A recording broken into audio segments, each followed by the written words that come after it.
What's up, everybody? Welcome back to the channel. Today I'm here to break down the NBA DraftKings slate on August 26th. We have a nice three-game slate of playoff games. Looks like what's going to be a closeout game for the Bucks. They're going to finish off the Magic, as well as the Lakers finishing off the Portland Trailblazers. But then we have a really competitive game between Okc Thunder and the Houston Rockets. So that's pretty much the game of the day and one I'm looking most forward to watching. It looks like it's going to be a good solid day of basketball. But before I get into all the player breakdowns, if you're new here, make sure to like the video, subscribe to the channel, turn on the notification bell, leave a comment. All those things really help me out, really help me grow the channel. We've had a lot of growth throughout NASCAR and NBA so far, and we have NFL and college football coming up, and then college basketball not too far after. And I've been really working hard on getting ready for those two sports in the past few weeks. So I got a lot of stuff coming out for you for those as well, especially football. I'm going to be doing so much more content than I am for any other sport for NFL. So be ready for that. Make sure to stick around for all of that. If you want to get more of my content, you can subscribe to my Patreon. For only $10 a month, you're going to get a cheat sheet with all the stats and data you need to know, along with projections for DraftKings, FanDuel, Yahoo, SuperDraft, and Fantasy Draft, along with a daily article, salary tier rankings, injury notes, and a cash core for every single day. So be sure to check out that. You're playing cash today. It's a rough one. I mean, the whole playoffs, I hate playing cash. I don't really play cash NBA during the playoffs because it's just completely different. I mean, there's really not a ton of value. There's not as much just chalk. I mean, there actually might be today, but more than likely there's usually not. But yeah, I mean, I have all those things out there for you. If you want to follow me on social media, my Twitter's at DFSNateLane, and my Instagram's at NateLane_. I'll put those in the description below along with the Patreon link. But yeah, I think that's really all I got to say. Now let's get into the players. So, as every single day Harden plays, I start with James Harden. I mean, he's just, he's finally had the game we've been looking for since the playoffs started, but last game. But he's 11,800 today. He's the most expensive player again, but I don't mind going back to him. I mean, it's just, especially compared to the other studs today. Well, first we'll get into that. But without Russell Westbrook on the floor, he has a 44.8 usage rate and a 44.7 assist rate. That's about an 8% jump on usage and 10% on assist rate. So, I mean, he just is doing so much more for the Rockets when he's out there. He's going to be taking a million shots. We know how James Harden plays, and we know he's just going to be out there doing absolutely everything for that team.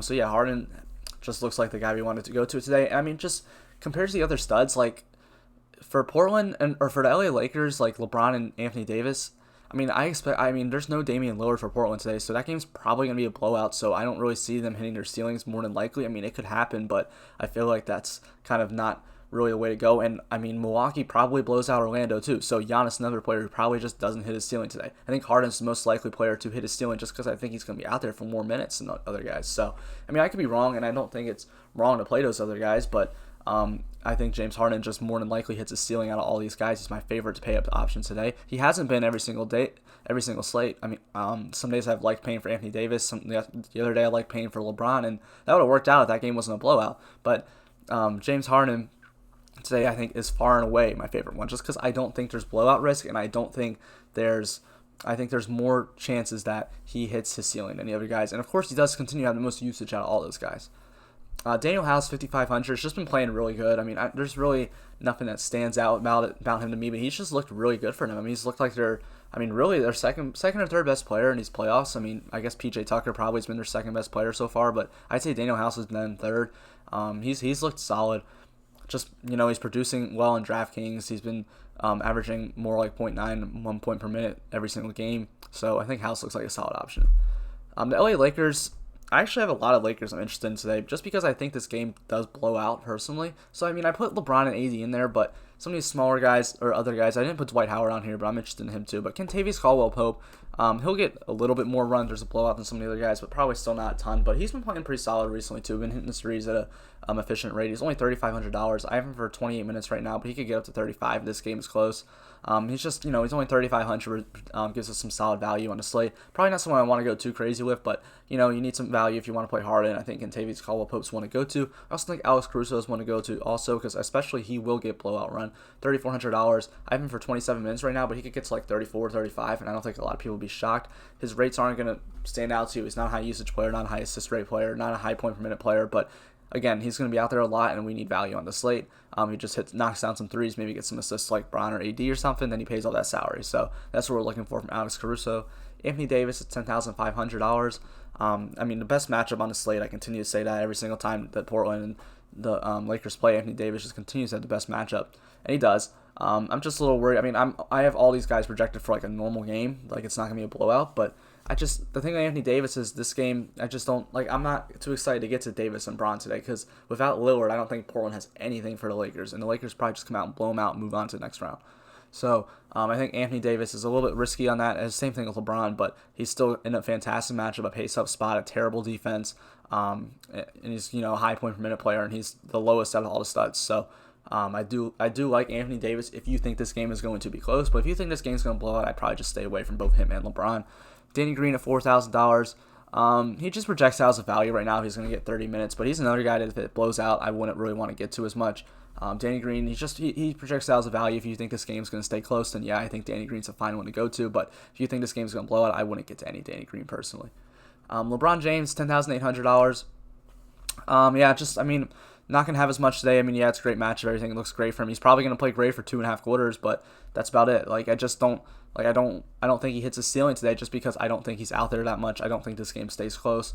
I never like to predict blowouts and play DraftKings based on, I think this game's going to be a blowout, so I'm not going to play this guy. But, this one just feels different. It's the playoffs. LeBron, they're not going to let this game be close. So, yeah, I don't know. I just have a bad feeling that these are not the guys to go to today. But they still do project well. If you think this game's going to be close, these are the guys, in my opinion, to play. It depends on how you think this game's going to go. If you think this game is going to be close, Davis and LeBron are the best two studs on the slate, in my opinion. But if you think it's going to blow out, I wouldn't really want to get to them, especially if I'm only playing one or two lineups. If I'm playing a bunch of lineups, then yeah, probably get to some, but just not something I want to get in a cash game or just a single entry or even a 3 max. But I'd rather just get to Harden and Giannis. Speaking of Giannis at 11,300, I think this game ends up being closer than the Portland game. Orlando really has not been terrible. They played close last game. They beat them the first game. But I still think the Bucks end up winning, probably by about 10 to 15 points. But I think if Giannis, the difference between Giannis and LeBron and Anthony Davis is this point per minute thing.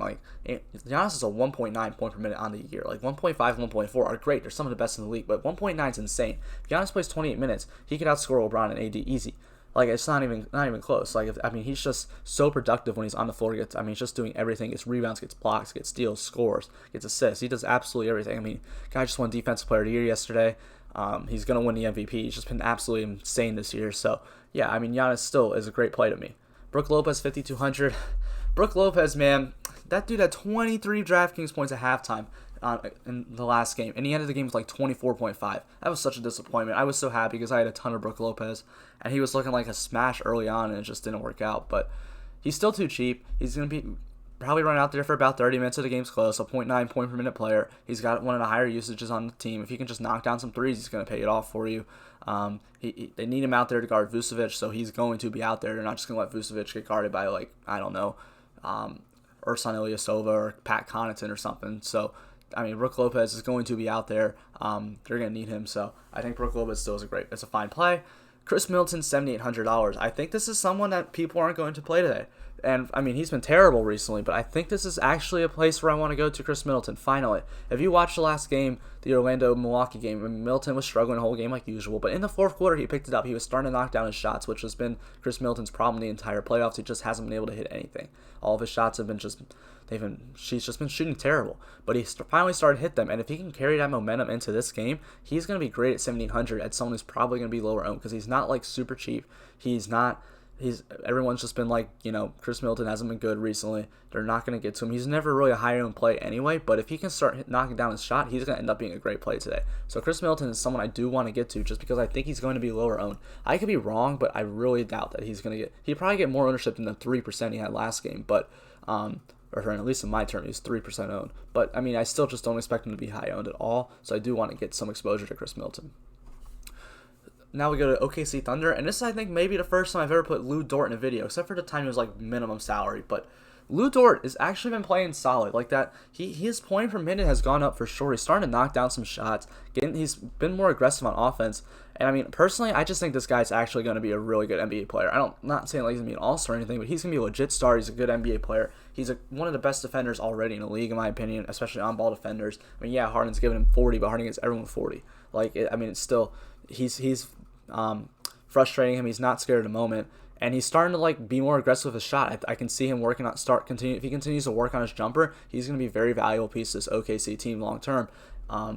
I just really like what he brings to real basketball. But the DFS, yeah, he hasn't been that productive, but he's been on the upswing. He's playing over 30 minutes a game, and at $4,200, if he can just knock down some of those threes he's shooting, because he is shooting them now. It's not like at the beginning of the year where he just wasn't shooting them. Now he's shooting the shots, and if he can start knocking them down, he's going to, have a good DFS game. And I mean, the last game he hit value pretty well. I mean, he was like 4,000. I think he had like 24, 25 points, so he hit value well, and I mean, I could see him doing that again today. Shai Gilgeous-Alexander's just been playing monster minutes, and we all know Houston's just a great matchup, great fast-paced matchup. I would say everything about Lu Dort. Like, we know he's going to be on the floor because they want him guarding Harden. Anyway, Shai Gilgeous-Alexander, $7,400. Yeah, he's been playing like 40-plus minutes a game, and I just expect that to continue today. This is a 2-2 series. Now this is a series. SGA's been playing great. It's a great matchup for him. A matchup where he can get to the basket pretty easily against Houston and that fast-paced team. So I do like Shai a lot. $7,400. I mean, like, yeah, he's kind of expensive, but I'll get to him. I mean, it just, the minutes are there. Like, compared to all the other players on the team, he's just playing so many more minutes per game right now. And of course they are. I mean, he's a young guy on the team. They're trying to run him out there, get used to playoff basketball. It makes complete sense. So I think I really do like going back to Shai Gilgeous-Alexander again today. I've had a lot of him pretty much every single game of the series, him and Schroeder, and it's paid off 2 games, and it's not paid off 2 games. So hopefully today we go on that swing of just paying off big time. Chris Paul, $8,100, just a fine play again. Like, I don't think he's going to hurt you. He's always someone I feel like is safe. He's just not going to suck, but he probably won't go like absolutely off, but he's just a safe play. Someone I'll have some exposure to in tournaments, but probably not a ton of. Just, I mean, he's just always a solid option. At 37 minutes, 1.164 point per minute, a solid usage player, $8,100. Someone I do want to get some exposure to. Dennis Schroeder, $6,400. Schroeder's price has gone up every single game, or the past 2 games, because he's finally been balling out. Like I've said in 4 straight videos, now 5 straight videos, that this is the perfect matchup for Dennis Schroeder. This is a spot where he's going to play up 30 minutes, about a 1 point per minute guy. He's just going to be out there a ton, and he's hit that value pretty well the last 2 games. 2 games we had like 55 points, so that was a great day. I want to go back to Schroeder. I don't think people are going to be on him as much because his price has rose up a little bit. Same with Shai Gilgeous-Alexander, but I just want to continue attacking this beautiful matchup we have and these players that fit this matchup perfectly. So yeah, I do like going to Schroeder. I like going to SGA a lot today. The Orlando Magic, where we'll probably continue to have chalk, Evan Fournier and Markelle Fultz, and they grade out well. They're both 0.9 point per minute players. They're going to play. Fultz had like 30 minutes last game. I bet he has that about again today. Fournier's a 3-point shooter. If he can just hit his threes, he'll go in, and they hadn't been going in until the last game, and he hadn't been hitting value. He'd been sucking. But the thing about Milwaukee is they do allow, like the most threes in the league per game. So, I mean, he's not a terrible option. Now that he's finally got a shot going down, maybe he'll hit him again today. So I don't hate Fournier.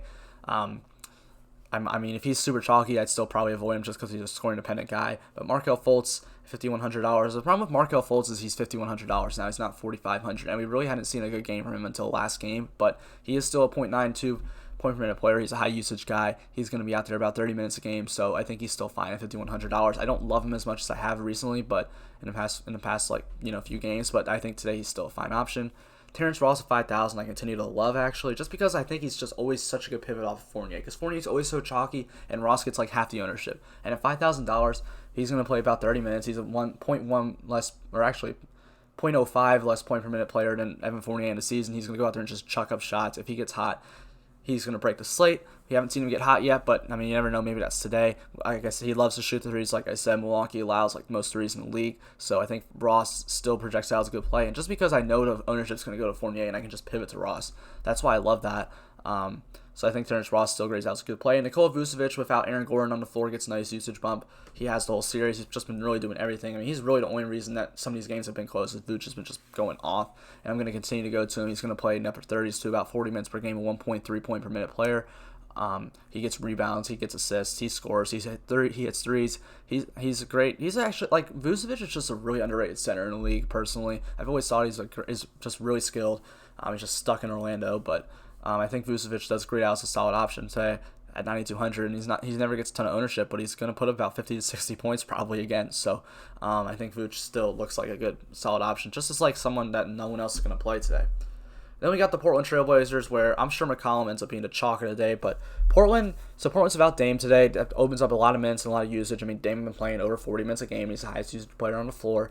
I expect this game to be a blowout, but I don't think that's versus the Lakers, where all these guys are super expensive. I still want to get some Trailblazers today. Carmelo Anthony without Dame on the floor gets a nice usage bump. He goes from a 21.5 usage percentage to a 25.6 usage percentage. So, Carmelo Anthony looks like a solid option at $5,900. It's just cheap. He's going to shoot the ball a lot today. I mean, it's going to be him and McCollum shooting it for the most part. They're the only two who can create their own shot for themselves. So, I think Carmelo Anthony does look like a solid option. And then CJ McCollum, $8,100. DraftKings priced him up because Lillard's out a little bit, but that's fine. He goes from a 26.4 usage percentage guy to a 34.5, and from a 19.2 assist percentage guy to a 30.2. When Lillard's not on the floor, if you played NBA DFS for a while now, you know McCollum is always a go-to, and that's going to continue to be today. I expect CJ McCollum to maybe be the highest owned player on the slate. That's fine. I don't see any reason. The only reason I can see to get away from him is if you think this game's going to blow out. But I think if this game blows out, the Portland Blazers probably stay out a little bit longer than the Lakers, so he can hit that value pretty well. We you know that when Dame's off the floor, McCollum's just like almost a lock usually. So he looks like a really solid option again today. At 1.03 point per minute player already. It's going to go up to about 1.2, 1.3 today. So yeah, McCollum looks really good. And I thought going into today, Anthony Simons was going to be like the chalk value of the day, but he's only his price got rose to $4,000. I guess clearly DraftKings hadn't made the salaries, and then before Damian Lillard got ruled out. So they smartly raised Simons, who may start. Him or Trent's going to start, but I expect Trent to get the more minutes regardless, because McCollum can play point guard. That's what he did in college. That's what he started out in the NBA as a backup point guard. But either one of them. Simons, I have him for like 26 minutes right now. The problem is he's just such a low point per minute guy, 0.69 point per minute player. He doesn't really do a lot when he's out there. But now that he's 4,000, he may not be super chalky anymore. And if he's not, I think that's someone to get a little bit of ownership to. Like, there's going to be some chalkier plays down there, and I think Anthony Simons does offer you that upside. We know he can get hot from the three-point line. So, but if Anthony Simons still is going to get a ton of ownership today, I'm going to avoid him so much. I don't want to play chalky Anthony Simons at all.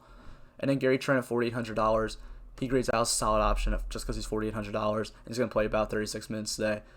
Nothing special. If he gets hot from the three-point line, it's going to really pay you off, but other than that, I don't really think that he's worth going to that much. I think there's other guys priced around him like Terrence Ross for 200 more I'd just rather get to. But yeah, I think that's really all I got to say in this video. Hope you guys really enjoyed this. Found out some information that is going to be useful to you. If you want to get more of my content, make sure to subscribe to the Patreon. Make sure to follow me on social media. Make sure to leave a like, subscribe to the channel, turn on the notification bell. All those things really help me grow. Thank you guys so much for watching. I hope you guys have a great day watching basketball, and hope you guys make some money tonight.